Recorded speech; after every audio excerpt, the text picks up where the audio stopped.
Al-Quran menyatakan,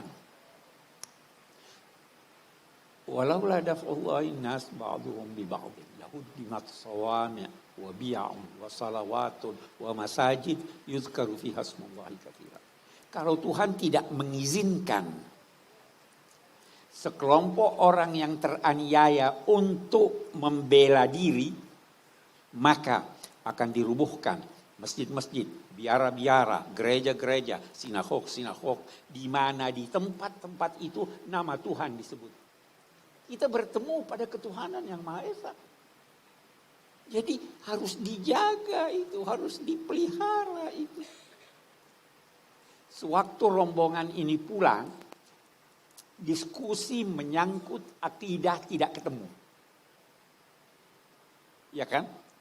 Kepercayaan umat Kristiani menyangkut Tuhan beda dalam sifat-sifatnya menyangkut ini.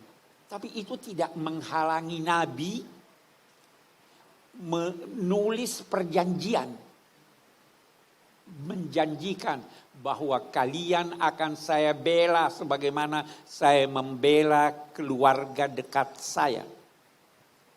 Nabi berpesan bahwa kalau seandainya, dan pesan ini berlaku untuk rombongan dan semua orang Nasrani sampai akhir zaman.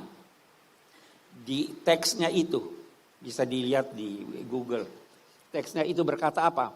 Kalau umat Kristiani membutuhkan sesuatu untuk kebutuhan agama mereka, atau ingin merenovasi gereja-gereja mereka, hendaklah mereka dibantu bukan berupa hutang, tapi pemberian.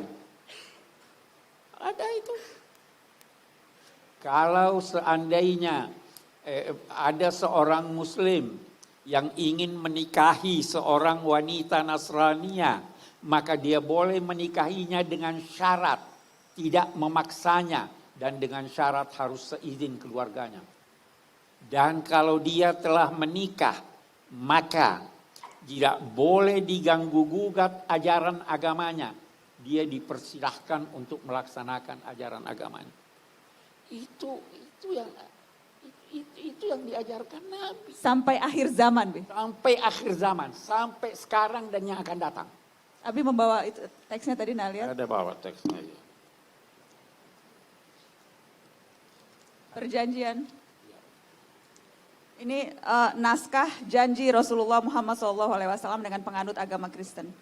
Perjanjian Najran ini disebut. Ini agak panjang teman-teman. Mana yang penting Abiko?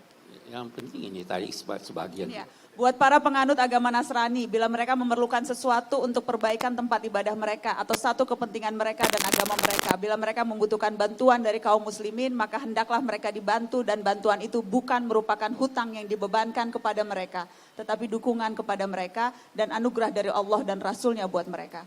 Tidak boleh seorang Nasrani dipaksa untuk memeluk agama Islam. Mereka hendaknya diberi perlindungan berupa kasih sayang dan dicegah segala yang buruk yang dapat menimpa mereka kapanpun dan dimanapun. Demikian janji Rasulullah Muhammad SAW sampai akhir zaman. Di suatu ketika ada penguasa Muslim yang membangun masjid, dia ingin perluas. Di sampingnya ada gereja. Sang penguasa ambil tanah gereja itu dia bangun untuk memperluas masjid. Pada masa Umar ibnu Abdul Aziz, orang-orang Nasrani keberatan. Beliau memerintahkan, kembalikan tanah itu untuk dibangun kembali gereja. Itu 1500 tahun yang lalu. Jadi hubungan itu akrab, sangat akrab. Kita belum bicara bagaimana waktu kaum muslimin tertindas. Mereka minta perlindungan kemana? Ke Ethiopia, ke Habasyah. Dilindungi oleh penguasa Kristen. Kita belum berbicara tentang, karena begini, saya tidak mau panjang-panjang. Agama itu, semua agama, mengajarkan persaudaraan sekemanusiaan. Semua agama. Sayyidina Ali berkata, jika engkau bertemu seseorang, maka Kalau dia bukan saudaramu seagama, dia adalah saudaramu sekemanusiaan. Sekemanusiaan.